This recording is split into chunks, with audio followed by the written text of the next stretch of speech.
And so welcome back to another one, you guys. If you are new to the channel, my name is Andrew with Mercedes-Benz of Hagerstown in Hagerstown, Maryland. For more information on our inventory, please feel free to check out the link in the description box below. So today we're in the brand new 2025 E350 because believe it or not, it is less expensive than last year, which is kind of exciting. You also have plenty of luxury finishes in this thing, got excellent tech. So ultimately in this video, we will be testing out and going over everything about this one. So having said that, what do you guys say? Let's just go ahead and jump right into it. And as always, let's start with pricing. And so there are essentially two different configurations for the 2025 E350. You got the rear wheel drive variant starting at $62,450, which is $900 less than the 2024 E350. So that's pretty cool. And then you got the 4MATIC all-wheel drive starting at $64,950. But regardless of the configuration that you go with, the power plant on the E350 is going to be the same. Powering the beast is a 2-liter turbocharged 4-cylinder with a mild hybrid system,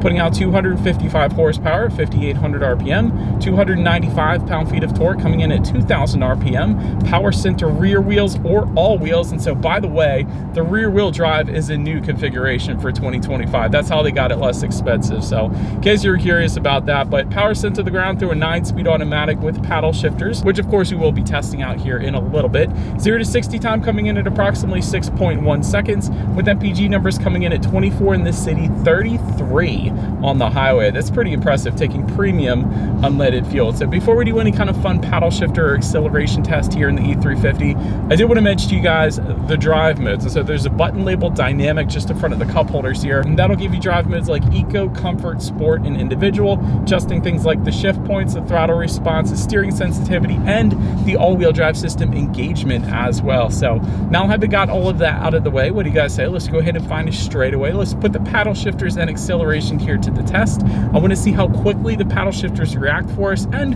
of course let's see how quickly we can get this one here up to speed. All right, got it in sport driving mode, found our straightaway. We're in manual shift mode here in 3, 2, 1, go. There it is.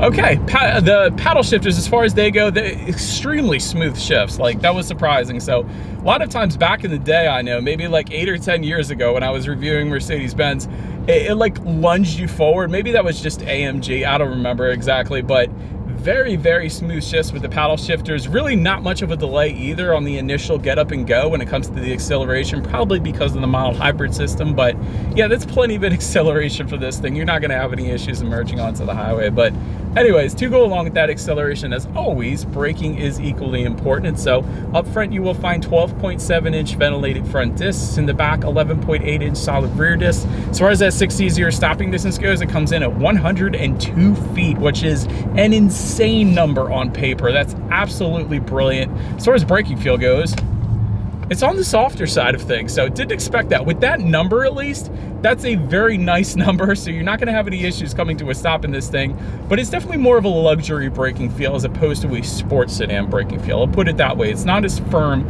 as I thought it was going to be. So yeah, anyways, then touching on suspension and handling, independent front and rear suspension, of course, gas pressurized shock absorbers, but you also get an adaptive damping suspension. If you guys watch my videos, you know I love an adaptive damping suspension. So what that does is it monitors each shock absorber individually, not only adjusting to the road imperfections, giving you a smoother ride, but it also tightens up the suspension during heavy cornering, giving you better handling as well. So it really does give you the best of both worlds. That's always one I personally look for because I can tell the difference. It's absolutely amazing. It's a night and day difference in terms of ride quality. That's the one I always particularly notice the most. But also, there is an optional suspension package called the Airmatic package. It goes for $3,200. That, of course, does give you an air suspension. So when you combine that with the adaptive damping suspension, it really doesn't get any better ride quality than that in existence. But with that package, you also get rear axle steering, which operates at speeds under 37 miles per hour. So that's where the rear wheel wheels turn a little bit when you turn the steering wheel. That's pretty darn cool as well.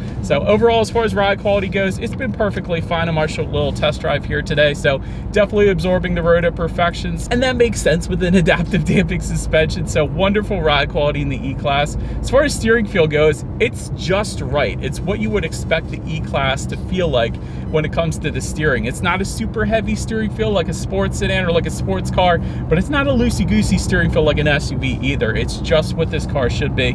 As far as cabin noise goes, this is the perfect test. We're going 52 miles per hour right now. We're about to hit a bridge in a second here, but it's been perfectly fine in my short little test drive here today. I haven't had any issues with that. Here's the bridge for that noise. And touching on rear visibility, I can see 100% perfectly fine out of my rear view mirror. You're definitely not going to have any issues there.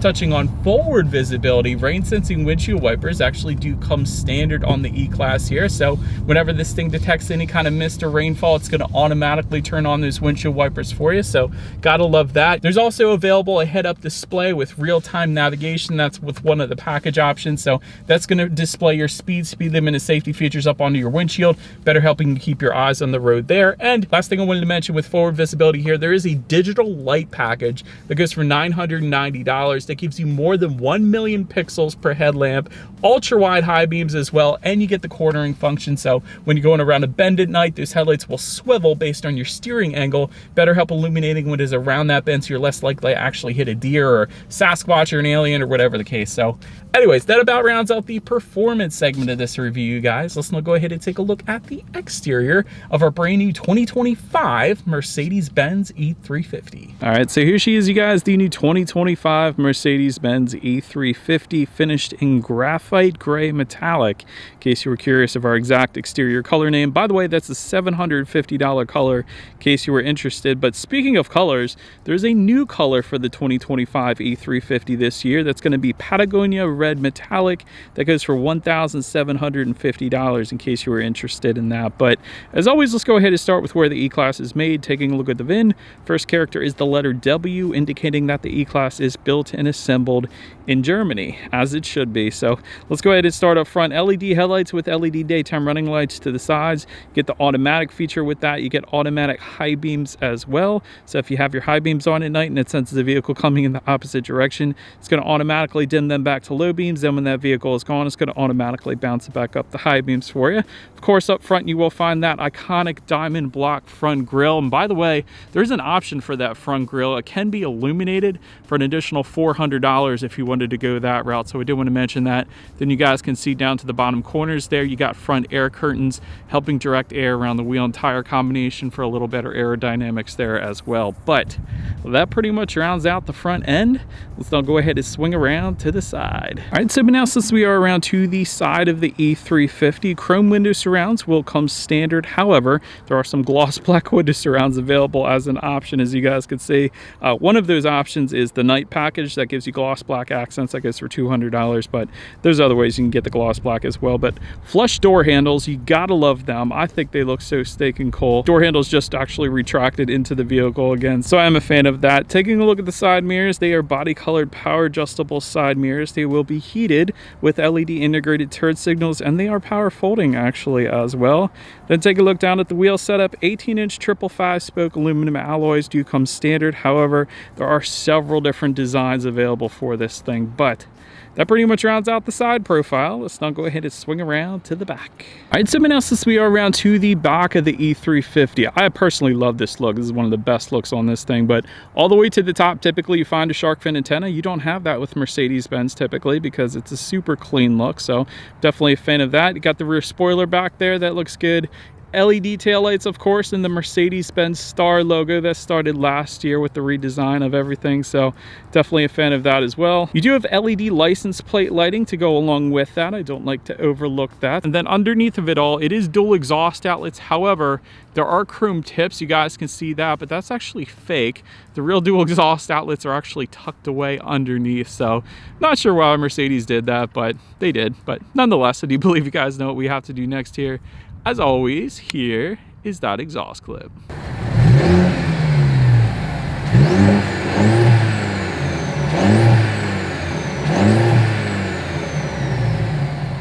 Alright, so but now since we are around to the back of the E-Class, when it comes to opening that rear trunk, it is actually a hands-free power trunk.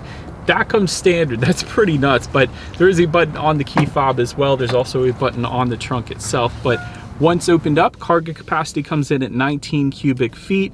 Yes, the rear seats do fold down if that was not enough space. There's actually buttons in the cargo area to fold those rear seats down, so that's pretty nice. You do have some netted storage in the corner there. There's chrome plated tie-down anchors. You got grocery bag hooks actually on both sides in the cargo area there. And then if you were to lift up underneath of that cargo floor, you will actually find a good bit of in-floor storage to hide whatever you want to hide underneath of there. So big fan of that. But then making our way up to the rear legroom, that comes in at 35.8 inches. For reference, I'm even 6 feet tall. This is how much space I had in the rear seats there. Rear center armrest with phone holder and cup holders comes standard. So the way that works is you press it out for the phone holder and then you press it in just a little bit and then let it come back out. And then that's how you get the cup holder. So it's a little bit tricky if you're not familiar with it, but they do exist. They're hidden in there. But rear ventilation coming standard back there. You got dual rear USB charging ports as well for the second row, and a little bit of storage underneath of that rear ventilation there too. But then making our way up to the front seats, MB-Tex upholstery coming standard. Leather seats go for around $800. Power adjustments can be found on the doors, by the way. If you're not familiar with Mercedes-Benz, that's how they do it. They don't put it on the seat. They put it on the doors in case you're curious. Heated front seats do come standard. You got memory settings for both the driver and the passenger for 3 different drivers and 3 different passengers. You don't always see it on the passenger side, so I like to mention that.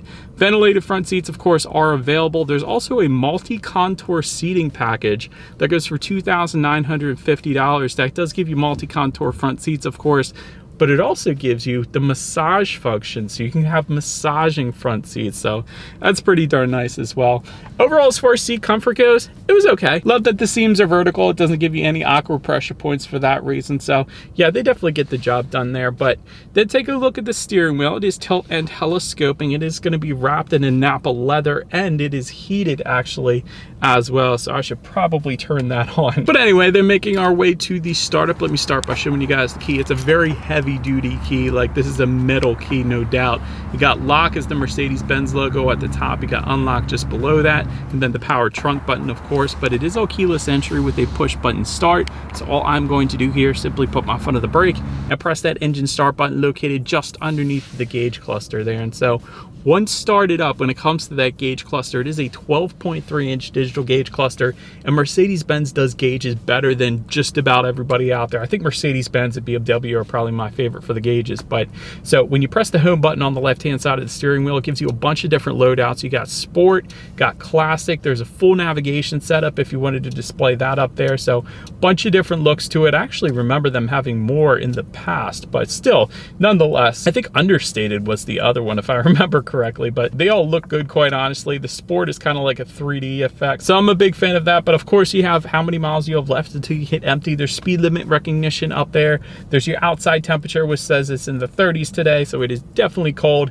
So I'm glad I got the heated steering wheel and the heated seats here. But yeah, I love the gauges in this thing. But now let's go ahead and make our way to overall interior quality. Let me start with the dual pane panoramic sunroof that we got here. So rear passengers actually have their own individual sunroof back there, so you gotta love that. You have this nice luxury fade to off interior lighting up top as well, surrounded by ambient lighting, which, by the way, you do get multicolor ambient lighting in the E-Class, and they do ambient lighting better than everybody else. Now that one I will always say. So it's so bright and there's so many colors, it just looks so dang good.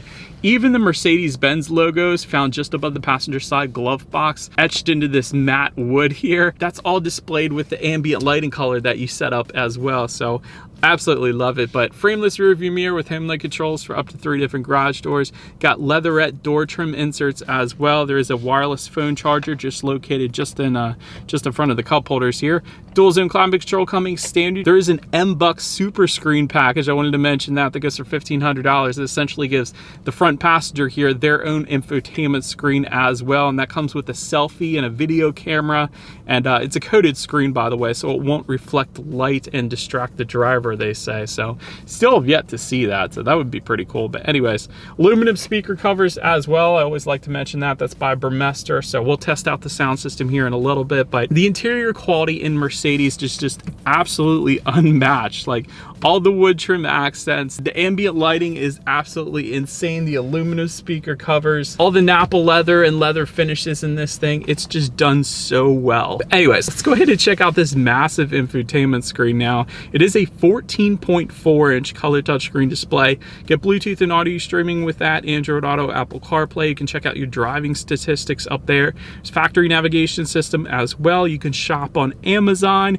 You can watch Finding Nemo and Disney Plus. You can watch Gold Pony YouTube videos. I'm just saying, so quite a bit you can do up there, and I'm not even joking with that stuff. It's just absolutely insane. But you got your driving statistics up there, of course, all your climate control information and your radio information, of course, as well. So when it comes to the sound system, we are looking at a Burmester 17-speaker 4D surround sound system with 730 watts. So I do believe you guys know what we have to do next here. Let's go ahead and turn on the radio. Let's see what we got playing today, and let's test out the clarity of this one. It's incredible. That's an excellent sound system. Plenty of bass, plenty of clarity. This is a brilliant sound system, and you gotta appreciate the aluminum speaker covers. But anyways, last thing I wanted to mention to you guys on that infotainment screen at least is when you do put the E-Class in reverse, you will find a rear view camera coming standard. There's a panoramic view monitor there to the left as well, which is always is going to lead us into safety. And so the 2024-2025 E-Class has not yet been tested by IIHS, so I can tell you that. However, the 2023 E-Class was an IIHS top safety pick plus, so I'll just leave it at that. But front side curtain airbags do come standard. You got a driver's knee airbag up front as well. In the back, you're gonna have latch, aka lower anchors and tethers for children for the rear car seats, rear child door locks, tire pressure monitoring system, but also coming standard, forward collision mitigation. You got parking sensors, active brake assist, autonomous emergency braking, and blind spot assist then as well. Then I did want to mention there is a driver assistance package that goes for $1,950 that gives you adaptive cruise control, active brake assist with turning and cross traffic function, emergency stop assist, lane change assist, lane keep assist, speed limit assist, congestion emergency braking, and evasive steering assist then as well. So overall, when it comes to my final thoughts here of the E350, the tech is absolutely amazing. The screen is massive here front and center. The gauges are the best. Love the different loadouts up there as well. Ambient lighting is literally the best that you can possibly get out there right now as well. So he's a huge fan of that. Great interior quality, already went over that. Sound system is incredible as well. And so, but that is about it for this one, you guys. Thank you so much for watching. Feel free to follow Mercedes-Benz of Hagerstown somewhere on the screen there. Be sure to hit the subscribe and the bell notification button if you're into new car reviews and all of our fun YouTube shorts we put on our channel as well. Do appreciate you guys watching more than you know, and we will see you guys all in the next video. Bye.